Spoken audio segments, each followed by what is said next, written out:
বিকেলের সূর্যোদয়কে দেখেছো কখনো?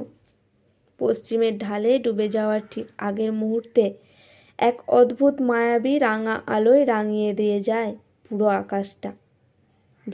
যেন সময়টাও হঠাৎ করেই থমকে দাঁড়ায় এক মুহূর্ত, আর ঠিক তারপরেই পশ্চিমের দিগন্তে আকাশ ছোঁয়া ইমারতের ভিড়ে আস্তে আস্তে হারিয়ে যায়।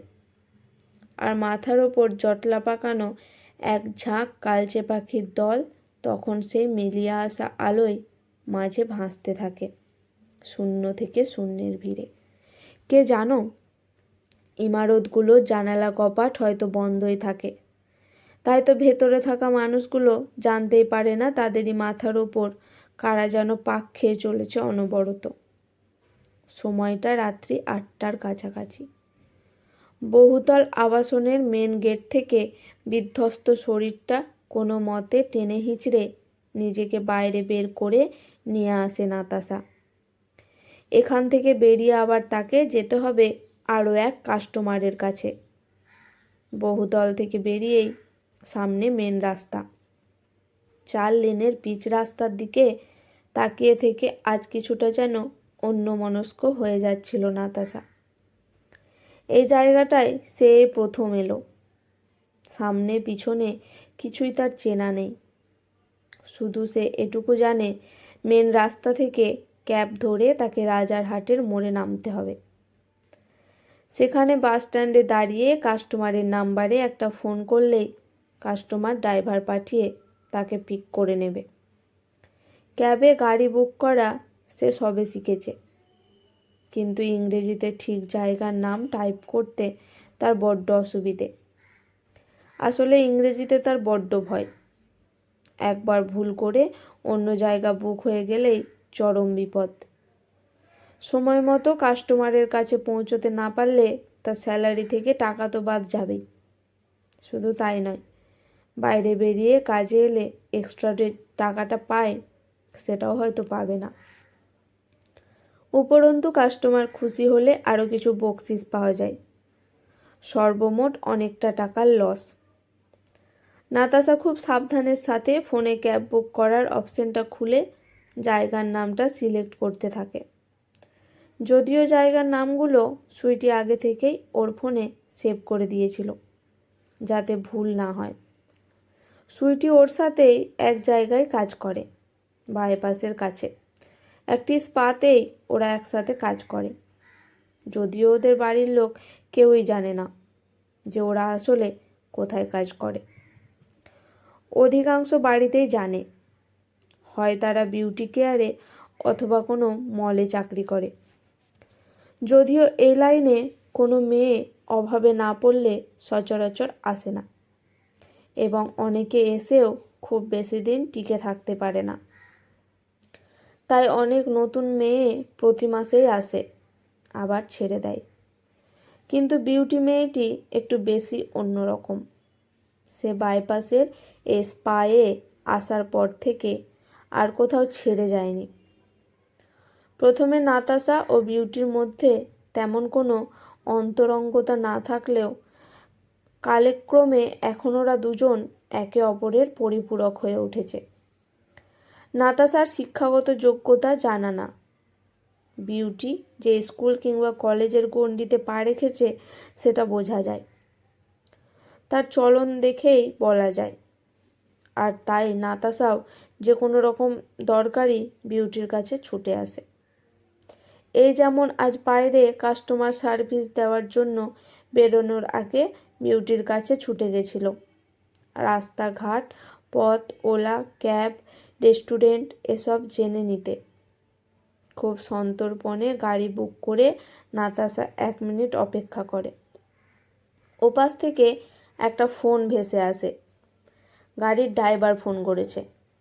ড্রাইভারের সাথে কথা বলে নাতাশা রাস্তার পাশটার উঁচু ফুটপাতটায় উঠে দাঁড়ায়।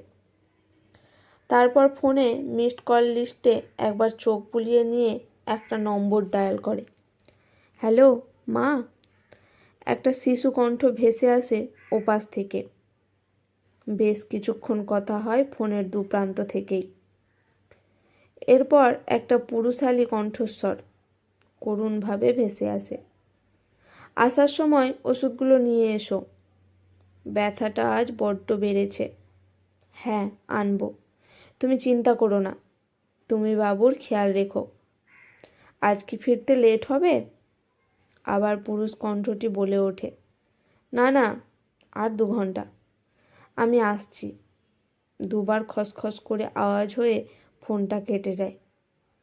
বোধহয় বাচ্চাটি খেলার ছলে লাল বাটনটা টিপে দিয়েছে। নাতাশা একবার ভাবে ঘুরিয়ে আবার ফোন করবে, কিন্তু থেমে যায়। না, দেরি হয়ে যাচ্ছে তার, এখনও তো গাড়ি এলো না। তাকে আজ তাড়াতাড়ি বাড়ি ফিরতে হবে। কাস্টমারের সাথে তাকে তাড়াতাড়ি কাজ মেটাতে হবে। কাজ মিটিয়ে তাকে আবার বেরিয়ে এসে স্বামীর জন্য ওষুধ কিনতে হবে। রেস্টুরেন্ট থেকে খাবার নিতে হবে। অনেক কাজ। আজ প্রায় 2 বছর হলো নাতাশার স্বামী শয্যাশায়ী। পায়ের নিচ থেকে বাকি শরীরটা অসাড়, পুরোটাই ওষুধের ওপর বেঁচে রয়েছে। মাসে একবার করে বড় নার্সিংহোমে নিয়ে যেতে হয় রুটিন চেক আপ করাতে। যদিও 2 বছর আগে ওদের সংসারটা এমন ছিল না। ওর স্বামী একটা ভালো প্রাইভেট কোম্পানিতে কাজ করত।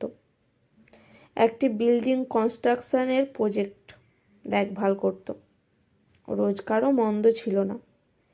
দিব্যি কেটে যাচ্ছিল ওদের 3 জনের সংসার।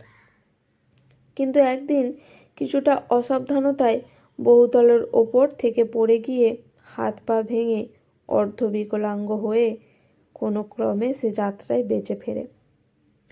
কোম্পানি কিছুটা সাহায্যের হাত বাড়িয়েছিল, কিন্তু সেও এককালীন। যত দিন যেতে লাগলো, জমানো টাকা, সোনা দানা, বাসন কোসন যখন সব ডাক্তার আর ওষুধের পিছনেই শেষ হলো, অযোগ্য নাতাশাকেই কাজে নামতে হয় স্বামী আর সন্তানের মুখের দিকে তাকিয়ে, ওদের মুখে দুমুঠো ভাত ডাল তুলে দিতে। কিন্তু কাজে নামবো বললেই তো আর কাজ পাওয়া যায় না। তার ওপর নাতাশার শিক্ষাগত যোগ্যতাও তেমন কিছু নেই। থাকার মধ্যে যেটা ছিল, সাদা চামড়ার একটা পরিপূর্ণ যৌবন ছিল, সেই সাথে গতরটাও ছিল লোলুপ। শুরু তো অনেক জায়গায় ঠোকর খাওয়ার পর, এমনকি কাছের লোকরাও যখন ওই খাসা শরীরের ওপরই নজর দিতে শুরু করলো, খুঁটে খুঁটে খাওয়ার চেষ্টা শুরু করলো, তখন একজন সন্ধান দিয়েছিল এই স্পায়ের। প্রথম প্রথম ও শুধু বডি ম্যাসাজ করত, কিন্তু তাতে মাইনে যা ছিল তাতে সংসার সামলে ওষুধপত্র, ডাক্তার, হসপিটাল এসব সামাল দেওয়া ছিল অসম্ভব প্রায়। তার ওপর মাসখানেক হলো ওর স্বামীর শরীরে এক অসম্ভব যন্ত্রণা শুরু করেছে। ডক্টর দেখে শুনে এক ইঞ্জেকশন লিখে দিয়েছে বটে, কিন্তু তার এতটাই দাম, প্রায় কয়েক হাজার টাকা। এতগুলো টাকা তার মতো একজন মেয়ের পক্ষে জোগাড় করে চিকিৎসা চালিয়ে নিয়ে যাওয়াটা অসম্ভব ছিল। তার সঙ্গে সংসার চালানো, এই সবটা একসাথে শুধু কষ্টদায়কই নয়, অসম্ভবকে সাধনও বটে। স্পায়ের অবাঙালিক মালিক নাতাশার দুর্বলতা জানত, সেই সাথে সে তার ব্যবসাটায় ভালো জানতো কিভাবে কাস্টমার ধরে রাখার জন্য কাস্টমারদের নতুন নতুন চমক দিতে হয়। নাতাশার কাছে স্পা করা অসংখ্য কাস্টমার ছিল, যারা ওর ভরা শরীরটা দেখে জ্ঞানে অজ্ঞানে ওকে বিছানায় পেতে চাইতো। ওর ভরা যৌবনে ডুবে একটু রঙিন হতে চেয়েছে বহুজন। তারা বিনিময়ে যে কোনো মূল্য দিতে রাজি ছিল।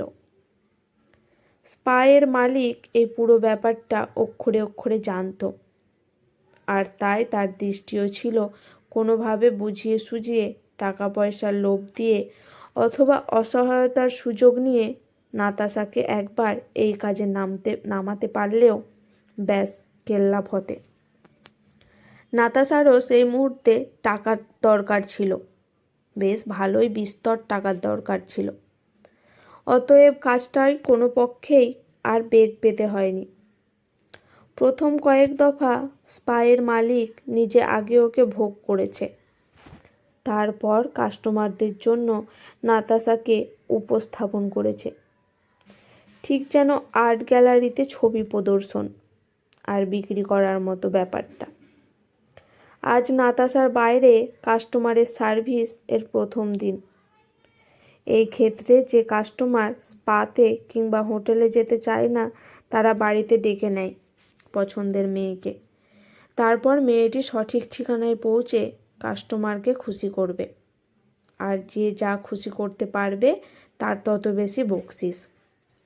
নাতাশা এই লাইনে নতুন মেয়ে, তাই ওর চাহিদা বাকি সকলের চাইতে বেশি। শুধু তাই নয়, মালিকও তাকে বাকিদের চাইতে একটু বেশি মাইনে দেবে বলে প্রমিস করেছে। কিন্তু শর্ত একটাই, যে দিন যে কটা কাস্টমারের কল থাকবে সব কটা ওকে সার্ভিস দিতে হবে। নাতাশার হাতে উপায় তেমন একটা কিছু ছিল না। জীবনের একটা দিক বাঁচাতে গেলে একটা ত্যাগ স্বীকার তাকে করতেই হতো, আর তাই আজ সে একসাথেই দুটি কাস্টমারের সার্ভিস দিতে বেরিয়েছে। হঠাৎ গাড়ির হেডলাইটের আলো এসে নাতাশার মুখে পড়ল। রাজারহাটে পৌঁছতে সময় খুব একটা লাগলো না।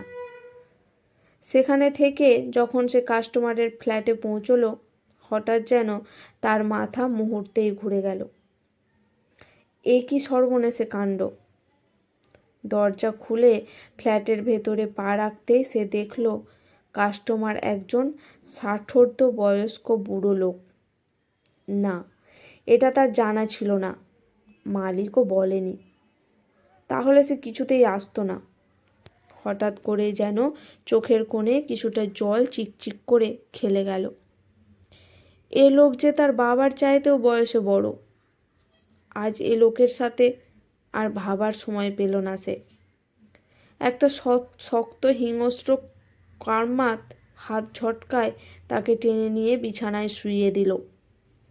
সে একটু বাধা দিতে গেলেও কোনো কিছুই আর বাঁধ মানল না। খোঁচা খোঁচা পাকা দড়ির ঘষা এসে লাগতে লাগলো ঠোঁটের এবং গলার কাছটায়। মুহূর্ত পরেই যেন একটা হিংস্র জন্তু কামড়ে হেঁচড়ে বারংবার আঘাত করে যেতে লাগলো নিম্নদেশে। এখন শুধু অসহায় হয়ে পড়ে থাকা ছাড়া আর কোনো উপায় নেই তার জানা। কাস্টমার খুশি হলে তবে সে দুটো বাড়তি কাগজের টুকরো পাওয়া যাবে। হায়রে বিধাতা! কি এই মনুষ্যত্ব জীবন! কি বিচিত্র কর্ম এবং কর্মফল! যে মেয়েটা একদিন সংসার, স্বামী, সন্তান ছাড়া আর কিছুই বুঝতো না, বাকি পৃথিবী থেকে ছিল সম্পূর্ণ অজানা, আজ ক্রমে ক্রমে নিজের অজান্তেই সে নিজেকে একটা পরিচিতির সার্কেলে তৈরি করে ফেলেছে। কত সহজেই বুঝে ফেলেছে গান্ধীর ছবি আঁকা ওই কাগজের মূল্য একটা জীবনে কতটা গুরুত্ব রাখে। কিভাবে একটা মানুষ আরেকটা মানুষে পরিবর্তিত হয়ে যায় সময়ের নিয়মে। আরও কিছু ঘন্টা খানেক পর ওষুধের দোকান থেকে ওষুধ নিয়ে খাবার নিয়ে বাড়ি ফিরে রাতের খাওয়া শেষ করে। নাতাশা সকালে ঘুম পাড়িয়ে দিয়ে ভেন্টি ব্যাগটা খুলে আজকের বকশিসের টাকাগুলো বের করলো। শেষ কাস্টমারকে খুশি করার পর হাতে একটুও সময় ছিল না, তাই আর তার টাকা গোনা হয়ে ওঠেনি। সারাদিনের পরিশ্রমের পর আজ আর শরীরে কোনো সার নেই। সে এক হাতে টাকাগুলো নিয়েই শুয়ে পড়ল। আকাশটা অনেকক্ষণই কালো মেঘ জমিয়ে যাচ্ছিল, ভেঙে পড়ার অপেক্ষায়। ঠিক এই সময়েই কানে তালা লাগিয়ে প্রচণ্ড বিদ্রুপ নিয়ে আকাশ ফাটানো বৃষ্টি নেমে এলো পৃথিবীর বুকে আছড়ে। আর তখনই আজকের সারাদিনের কাজের কথা, অত্যাচারের কথা, নিজেকে পরপুরুষের কাছে বিলিয়ে দেওয়া ও তার সাথে সাথে স্বামী ও সন্তানের মুখের দিকে তাকিয়ে থেকে থেকে শুয়ে থাকা অবস্থাতে নাতাশার চোখ ফেটে ফোঁটা ফোঁটা মুক্তোর মতো জলাকণা নেমে আসতে লাগলো গান্ধীর জলছবির ওপর। এই ক্ষীণ আলোর মধ্যেও একটা অদৃশ্য মানুষ আস্তে আস্তে আস্তে ভেসে উঠতে লাগলো হাতের মুঠোয় ধরা কাগজের মধ্য দিয়ে। যেন চকচক করে উঠল অহিংসা আর সততার বাণী, বলে যাওয়া লাঠি ধরা একটা লোক। আজকের গল্পটি শুনে আপনাদের কেমন লাগলো অবশ্যই নিচে কমেন্ট করে জানাবেন। যদি গল্পটি ভালো লেগে থাকে একটি লাইক করে আমার পাশে থাকবেন। আজকের মতো সমাপ্ত।